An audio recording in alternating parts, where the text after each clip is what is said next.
All right. Good morning, everyone. My name is Kim Maybon, and I am the board chair for the Corona Chamber of Commerce and owner of Creative by Design. Today is a great day, and we have some important updates ahead, and we appreciate you taking the time to join us. As all our weekly calls are informative, we continue to assist you in creating vision and bring a variety of speakers and topics. Today's event is sponsored by The Healing Tree. The Healing Tree manufactures and cultivates cannabis on premises in Lake Elsinore, in which they also run a storefront dispensary. It is owned and operated by former USAC champion Darren Hagen.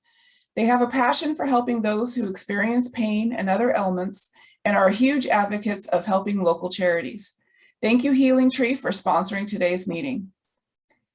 As a reminder, please use the chat button to ask any questions. Send your questions to the chamber host and we will verbally ask them at the appropriate time. Join us and the other 150 attendees registered for this Friday at Good Morning Corona. This will be taking place at Eagle Glen Golf Club at 7 a.m. and we will feature a congressional update from Congressman Ken Calvert. Get your tickets now as early bird pricing ends it was last Friday that early bird pricing ended. To learn more, go to the bit.ly shown on your screen. November 12th, we will honor all veterans in active duty. All of those who served can register for free, and we are currently seeking sponsors, so please visit the bit.ly on the screen for more information. Please join us next Thursday, October 21st at 7:30 a.m. for the Sales Master course put on by the amazing Paul Webb. This is the last Paul Webb seminar of the year, as Paul is going on another cross-country bike ride. This seminar will be held here at the chamber and is free to register until Friday. For more information, visit the bit.ly shown on your screen. If you are a guest and not currently a member of the Corona Chamber, we welcome you to join our chamber family. Meetings like this are just one of the many benefits to being part of an active, thriving organization like the Corona Chamber. Please reach out to our membership development coordinator, Robert Yanez, and he can review the many incentives for both joining and referring businesses to join. Or if you are already part of the chamber family and want to learn more about the many ways the chamber can help you and market your business, please contact our marketing and sponsorship specialist, Tammy Harwick. At this time, we will shift to our advocacy segment, where our legislative advocate, Jeff Gibson, will share. Keeping a pulse on what is happening in Sacramento and Washington, D.C. can be a full-time job. With Jeff Gibson's thorough and complete research, he helps the Corona Chamber to act timely on projects and initiatives that help make a difference in shaping our community. As owner of Occidental Communications Group, his knowledge of complex political issues and the great relationships he has built ensure that the Corona Chamber has all the tools to be effective on behalf of the business community.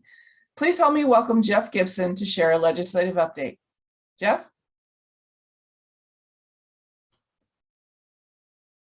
You're on mute.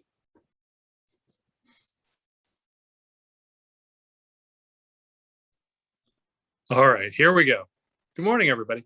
So right off the top, we have two big pieces of, or actually three big pieces of news. One, the Port of Los Angeles just announced with the Biden administration that they will be shifting to a 24/7 full port operation.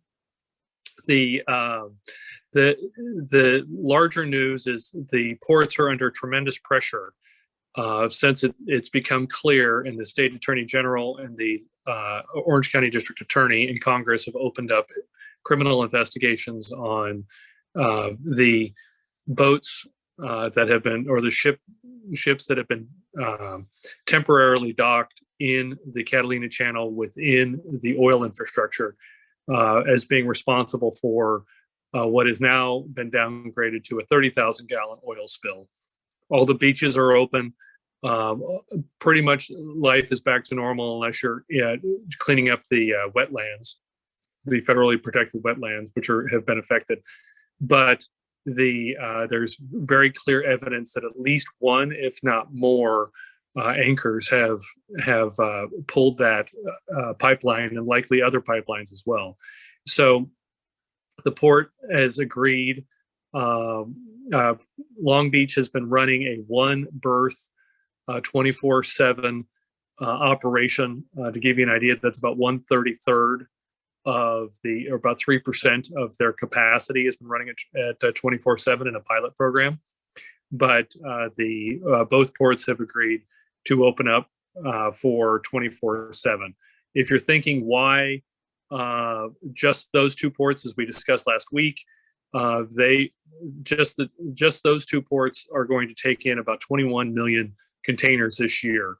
That may seem like a lot when you consider all of the other ports on the West Coast, from Cabo San Lucas to Alaska, take in 9 million units. You can see, and they have been trying to move units through Oakland. They've been trying to move through Port Hueneme, Ventura, Seattle, all the way up the chain. And still, they're going to be taking in 21 million. You can see that really there is one entrance and exit for the most part for about 3/4 of the freight that comes into the country. So there will be we will be seeing some changes. The effects in Corona will be more trains. And one of the main things that is being looked at are 24/7 trucking. So in any case, we'll keep you up to date as we find out. The second piece of information the Washington Post is just confirming is that inflation is at 5.4%, the highest rate that it's been since late 2008. And it is not transitory. For the first 6 months of the year, for the first 3 months of the year, we heard that inflation, there was no inflation. The second 3 months of the year, it was, yes, there is inflation, but it's transitory. And it will be gone by July. So don't worry about it. Well, it ends up that July, August, and September are 3 of the most inflationary months of the year. And so inflation is now at 5.4%. It's the highest it's been in over 13 years. For core things that normal people would buy and pay attention to: food, gas, lodging, utility services. Those figures are up, are driving that number and constitute about 40% of the increase. So those are going to be obviously, and they're not slowing down. So fuel, for instance, gasoline in particular, is up for 42.1% on a nationwide basis. It's up over 100% in some locations in California. So inflation is very, very real.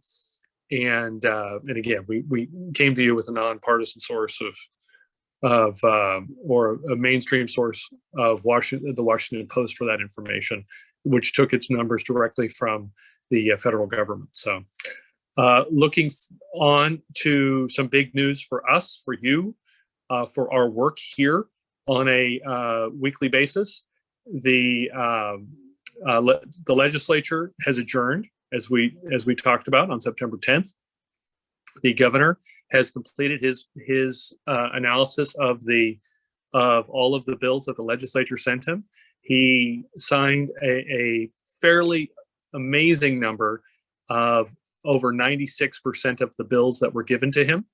That is, like I said, it's a very high number. There are times that that governors, especially of the same party, sign that many bills, but that's a fairly unusual number.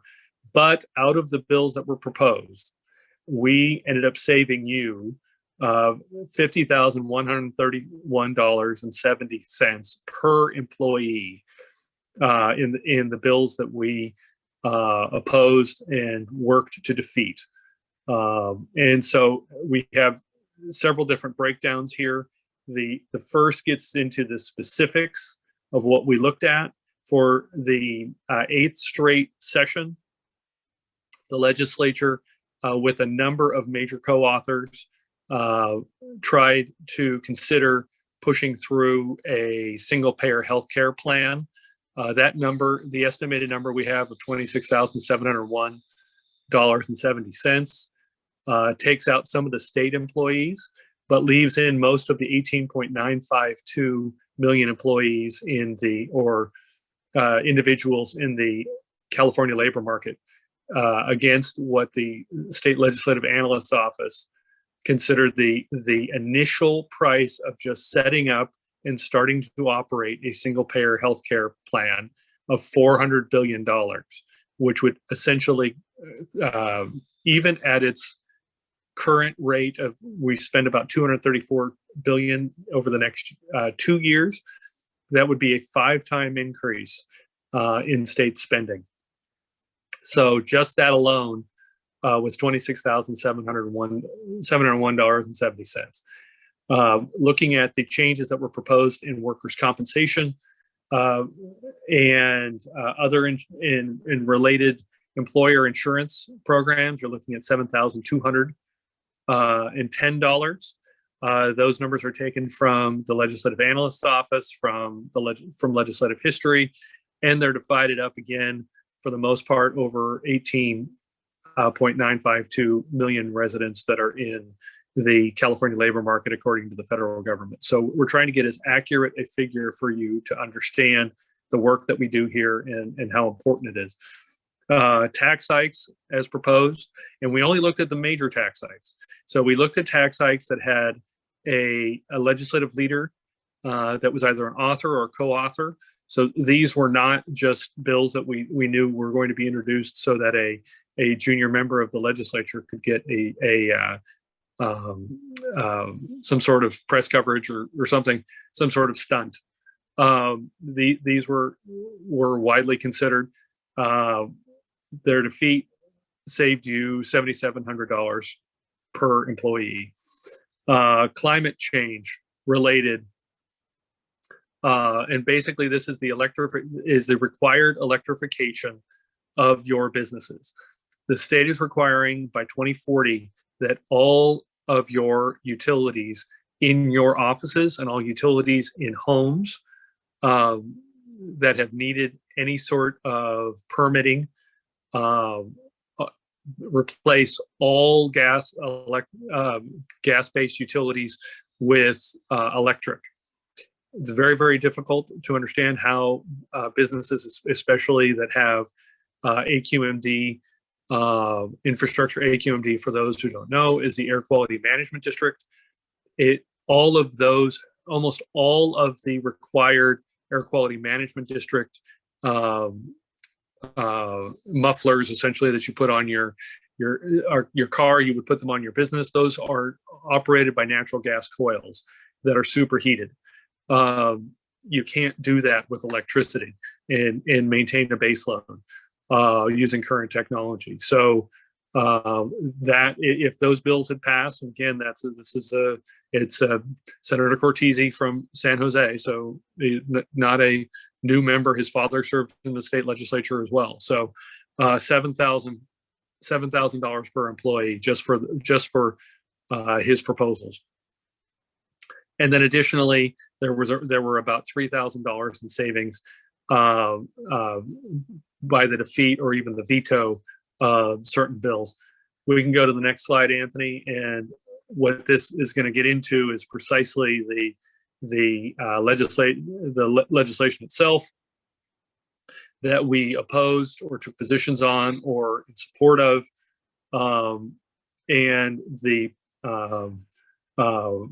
what you can see there are the results of how we know the bill was handled. Most of these, as you can see, were held in what is known as their house of origin. That means if a senator wrote a bill and introduced it, it didn't make it out of its own house. Usually that's kept in the policy committee.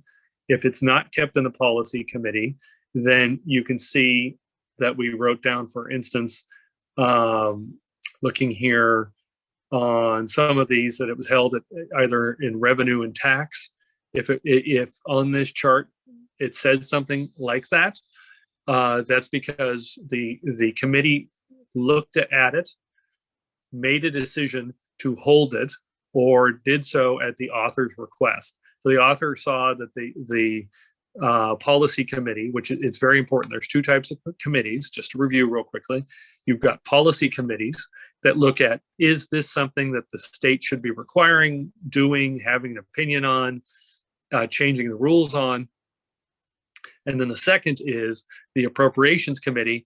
Okay, so the Policy Committee said yes and voted it out. Now we have to figure out how to pay for it. And so if it's held in the Appropriations Committee, generally what that means is there wasn't money or there wasn't priority to pay for it. If it's held in the Policy Committee, then it's there was a policy question of whether that should be considered.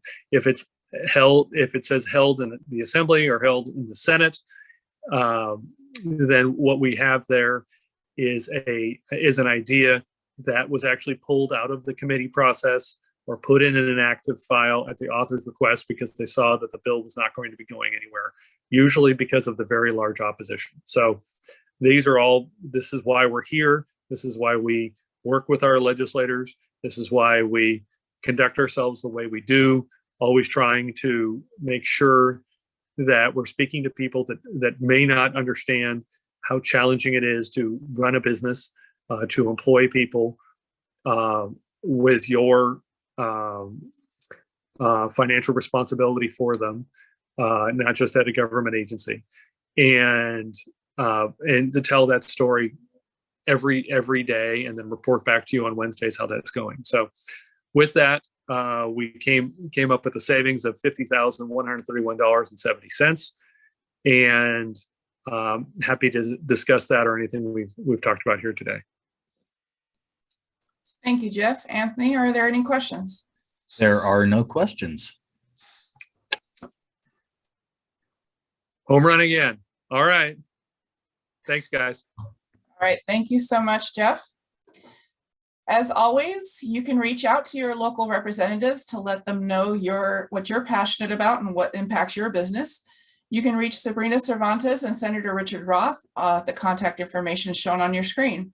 Again, thank you, Jeff, for providing us with those critical updates. Before we end today's program, let me share with you who is on this call. Joining the meeting today, we have Representative from Assemblymember Sabrina Cervantes' office, Brad West. Representing Supervisor Karen Spiegel is Wendell Bugtie. From the City of Wildemar, Kimberly Davidson, and former City Mayor and Citizen of the Year, Jason Scott, as well as our Legislative Advocacy Chair, Jeff Miller, who is a former State Assembly member, former Corona Mayor, and successful business owner. And Jason Scott was in there twice. Okay. We'd once again like to thank today's sponsor, Healing Tree. Those at Healing Tree work hard to erase the stigma surrounding cannabis. They are advocates of helping people manage their pain and are striving to make a positive impact in the community. Learn more at thehealingtree.com. If you would like to sponsor a future business briefing, please contact the Chamber. Register now to join us next Wednesday, October 20th, for more advocacy news. Thank you, everyone, for attending. Our meeting is adjourned.